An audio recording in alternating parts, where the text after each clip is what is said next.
You spend your life, feeling like a creature and trying to become a human being. And because in Burbank, I don't know, because you like monster movies, you think they go, oh, you're strange or you're weird. And the fact is, I didn't feel that way. I felt very, emotional. And you look at the character, and he's perceived as a monster, even though he isn't really. He's just different. And the angry villagers, it's easy to sort of identify that with your neighbors. Live people ignore the strange and unusual. I myself am strange and unusual. He's just a freak. He's just a freak, and everyone knows it. It's not like just all aesthetic, like he really cares.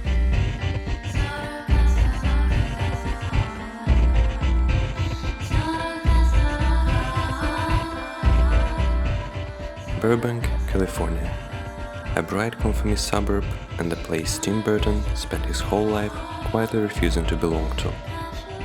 Everything he would later build came out of one childhood feeling, that he was watching the ordinary world from just outside it. That sort of feeling of isolation and being alone, or and being inside your own head or your own mind has always been something that I felt very strongly. So, I think that's what kind of creates you. I think if I'd had a really great childhood, I wouldn't be who I am today. As I had sort of a identification, I thought, with Vincent Price, and that I really responded to his torment and anguish and insanities. Vincent Price has been a lifelong hero of yours. I did my first little short film. I did a little story, and I sent it to Vincent Price. And just out of the blue, I didn't know, I was just a student. And he wrote me back, and it was so beautiful. He said he understood what the story was about. So he offered to narrate it, which gave it a little bit of clout and that sort of thing. He took that obsession to Cal Arts, then to Disney, where his sensibility was far too dark for the films they wanted. Isn't he a gas? They eventually coined a word for the look that followed, Burtonesque. Skewed angles, bare spiral trees, bare hollow-eyed figures. But the engine underneath never changed. Decades on, running Disney blockbusters of his own. Oh, Alice! You're absolutely Alice. I'd know you anywhere. It still described himself in the same way. I like Dumbo because he's a bit of an outside. Also, I think by that point, I kind of felt like Dumbo, like a weird creature trapped at Disney, you know what I mean? Well, it's about how people have two personalities.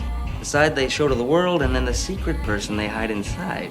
From Pee-wee on, they all the characters are characters I identify with and are very personal to me. I had to really identify with the character. It's something, for me to communicate anything to anybody, I had to sort of feel it. If every hero is a self-portrait, then who is the woman? She isn't him. She's the reflection of his state of mind. He sets her at the center of the world to carry it for him. And what he needs her to be changes every time he does. He loves pale, dark, sunken eyes, and even it's completely unconscious. He's so not a narcissist, but it always ends up being somehow a version of himself.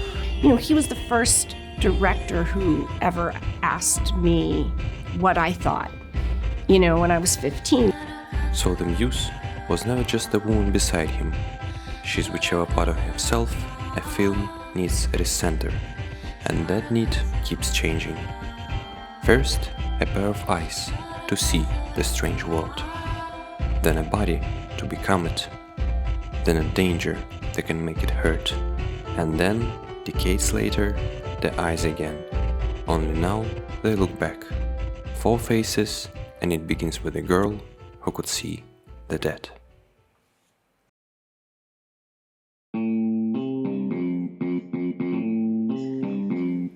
Burton found his first muse almost by accident. A 15-year-old he'd seen in a small 1986 drama called Lucas.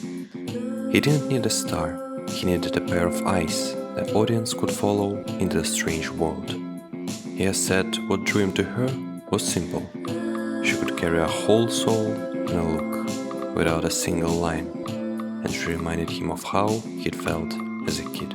I went to the sound stages to meet Tim Burton. This guy walked in who I thought was from the art department, and we were just talking for a while about like Edward Gorey and a lot of movies. And I asked him, I was like, do you know like when this Tim Burton guy is going to show up? And he's like, oh, that's me. And I was sort of blown away. I looked very much the same as Lydia. I was super pale and I had dyed my hair L'Oreal blue-black. I don't know where I would be without, him. I honestly don't think I would be an actress because Beetlejuice was a big turning point, both professionally but also personally. When I got the script for Beetlejuice, it was amazing because it makes no sense. It has no real story. You're on the set and get into a character and become it. Boy, there's amazing energy to that. And in that no story, Burton hands the audience exactly one anchor. Lydia, the melancholy daughter who alone can see the ghosts the adults can't. The first time he builds a film around the watcher. Lydia, you finally decided to join us. And casts a girl whose whole face already looked like the inside of his head. There is this purity to Lydia. There is a reason why she sees the ghosts. I was able to give a voice to how I kind of was as that age, My whole life is a dark room. One big, dark room. In the book, rule number 2, the living usually won't see the dead. Won't or can't? It just says won't. 2 years later, he casts her again, in his most personal film yet. Edward Scissorhands was Burton drawing himself, the boy who can't touch or be touched, but a self-portrait that raw needs someone inside the frame to look at it and not flinch. That again is Winona's job. Can we talk Edward Scissorhands? What do you think of when you think of that film? I think of that's probably one of the more personal things. Where that was me as a teenager and a child. If you want to know what it's like growing up in Burbank, then watch Edward Scissorhands. And once there was even a man who had scissors for hands. He casts her against her type, the dark-haired indie girl as Kim, blonde, suburban, a cheerleader who turned up on set each morning in a blonde wig. I just stand there with my mouth open, watching Tim work and his sense of design. But under that artistic vision hides the real reason for that casting.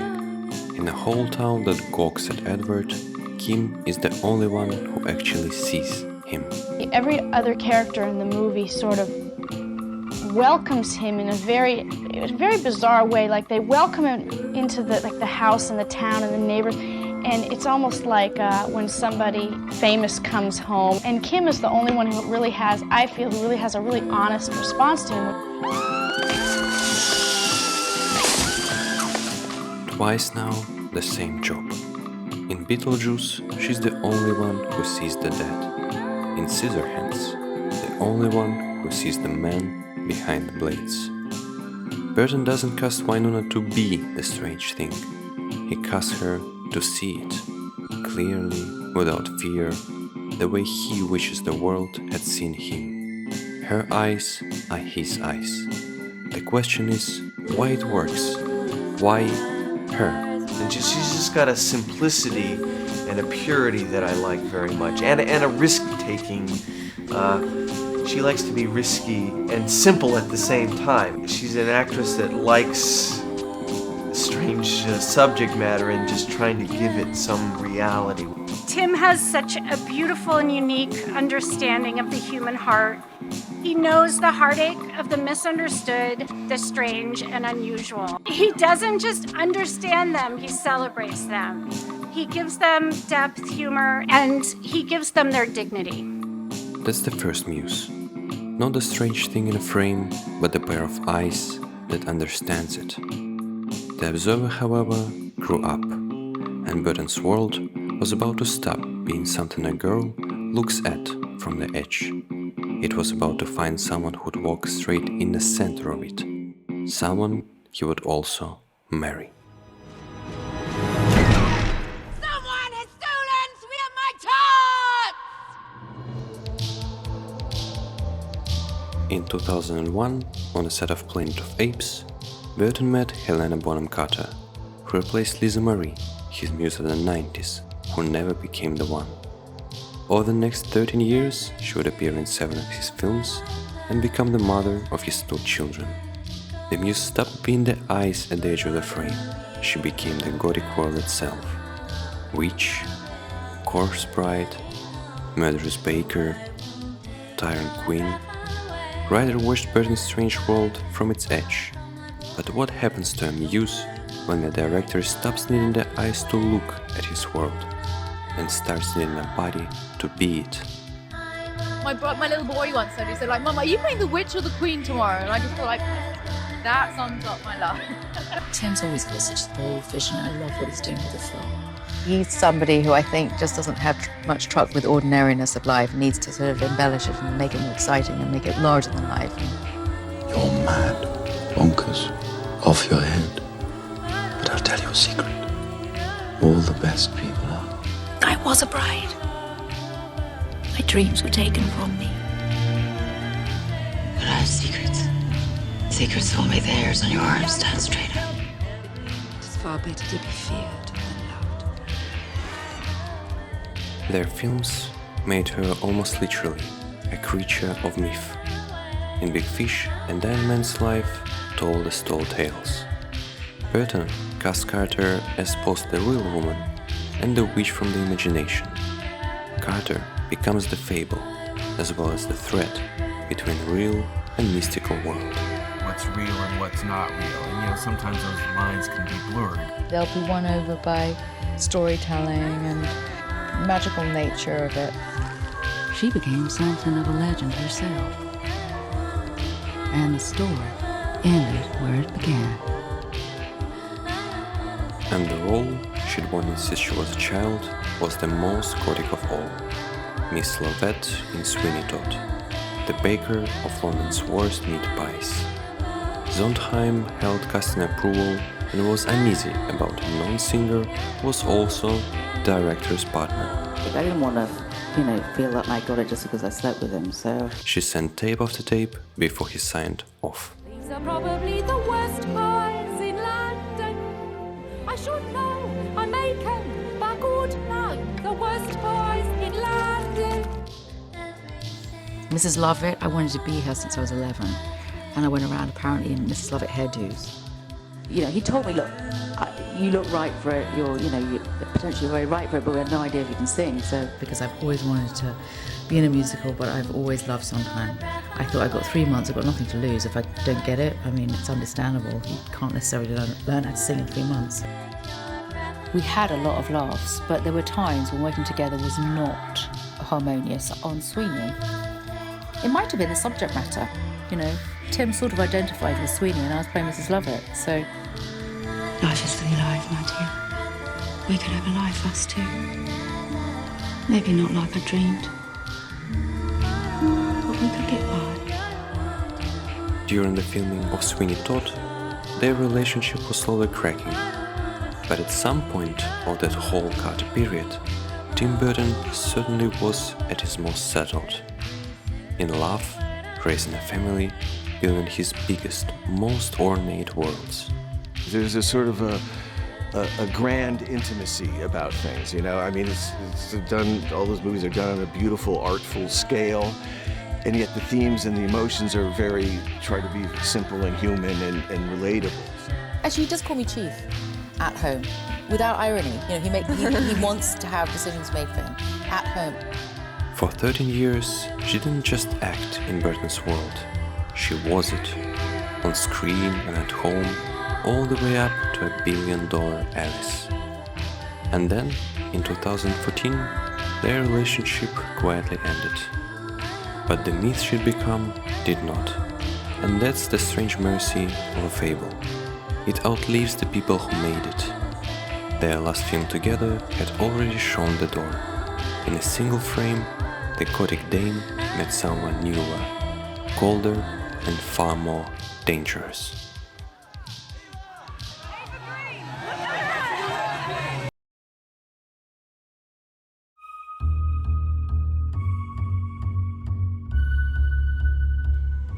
Je t'aime. Let me hear you say I love you, Angelique. I want you.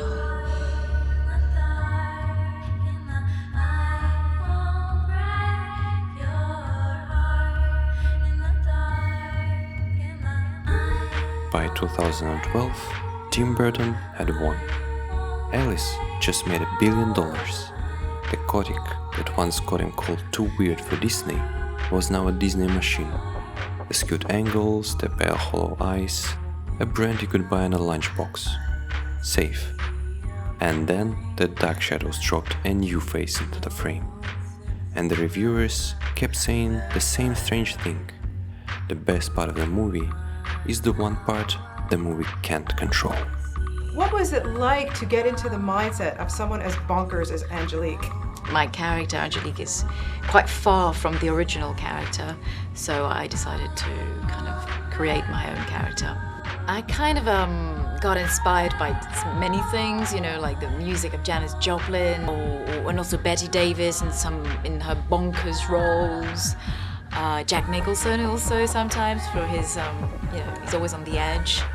People have this image of me of being otherworldly, of being weird.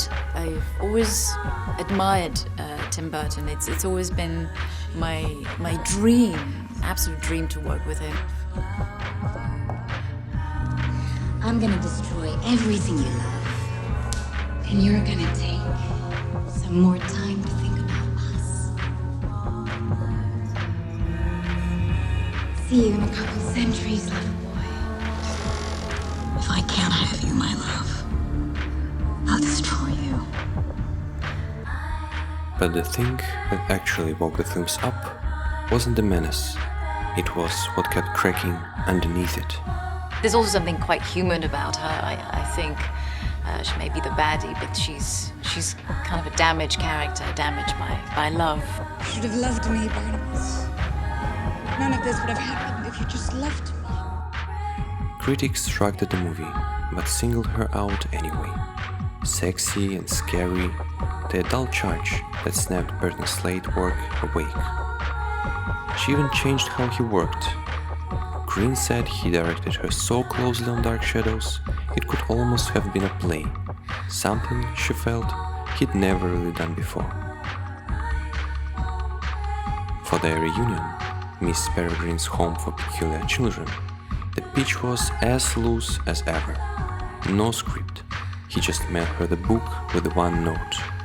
Play her a bit more rock and roll, a bit more wacko. Like a weird Mary Poppins. And she took it like a dare. How do you kind of get into that? The fact that she transforms into a bird is also something that I had to explore. Everything that she did, the way that she eats her food, the way that she looks at someone, the hair and the makeup was exquisite. You know, this character is so wonderful, you know, smoking the pipe is so ballsy. Yeah. I mean, it was fun for me to play somebody quite wacko and kind of a Mary Poppins speed, you know, kind of, I don't know, it's only in Tim Burton movie that you can play somebody so extreme and other. Burton did the most interesting thing of all with his Dangerous One. He broke the type. He took the woman Hollywood had cast as ice and seduction since Casino Royale and made her a mother who would set the world on fire to protect her children. The femme fatale turned inside out. I could kind of go crazy if I could protect the people I love. I think children like to be a bit scared. It has to end up well, though. That's the muse of Burton's danger years. Not the eyes that watch his world, not the body that becomes it, but the life wire that made it unsafe to touch again. The films around her kept getting grounder and colder. She stayed dangerous till the end. And maybe that's exactly why, as decade closed, Burton did the one thing his whole career kept circling back toward. He stopped chasing the danger and went looking again for a watcher. A girl at the edge of the frame seeing what no one else does. Only this time she'd arrive with a phone camera and a deadpan stare.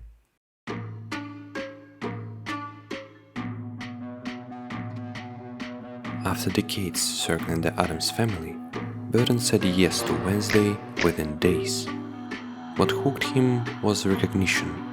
A girl who stays an outcast even inside a school full of outcasts.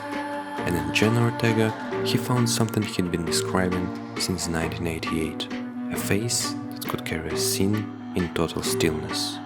He compared her directly to a silent movie actress and to Winona Ryder.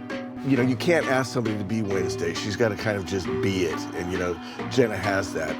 Bold, mysterious, but with a strong comedy sense, which I think is very important.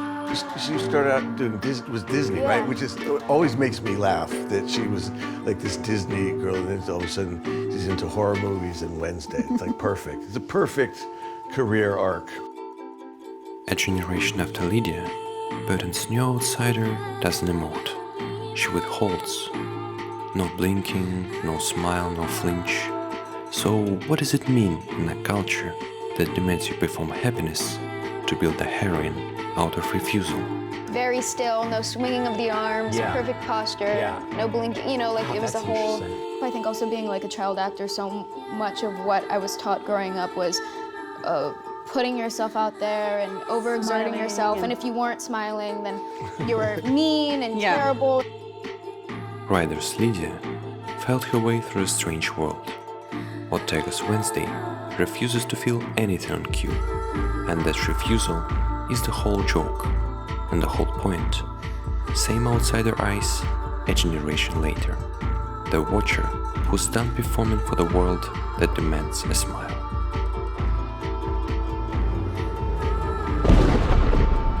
Come in, if you dare. The living, the dead, can they coexist? That's what we're here to find out. Tim Burton has called this a reinvigorating experience. Apparently he was like ready to hang it up for films when he did Wednesday. Tim's a pretty introverted guy, so on Wednesday we were just trying to get to know each other a bit, and then on Beetlejuice, I think because he was working with so many of his old friends and he was revisiting a set and a character that he really loved, he seemed a lot more playful. It was just a very joyous, happy shoot. And in the 2024 Beetlejuice sequel, Burton staged the handover in a single frame. Ryder's Lydia, all grown up, and beside her, Ortega, as her skeptical daughter, the first observer passing the ice to his last one. We were waiting for Jenna to be born and grow up and be the perfect age, because she fits so beautifully and into this puzzle. It was really weird. It was like I found like the younger me in her, and only because she has the same like reverence for film, and it's sort of like we share that like religiously. I don't think I've ever bonded with someone like I did with Jenna. It was insane. It's immensely difficult to not fall in love with Winona. It was an immediate connection. And the spiral isn't done. On Wednesday's next season, Burton is directing again. Ryder back after 35 years, and his dangerous one returning to the frame. Soon, all of them in one world, which leaves the only question this whole story has been circling. Not who the Muse is, but what she lets him say.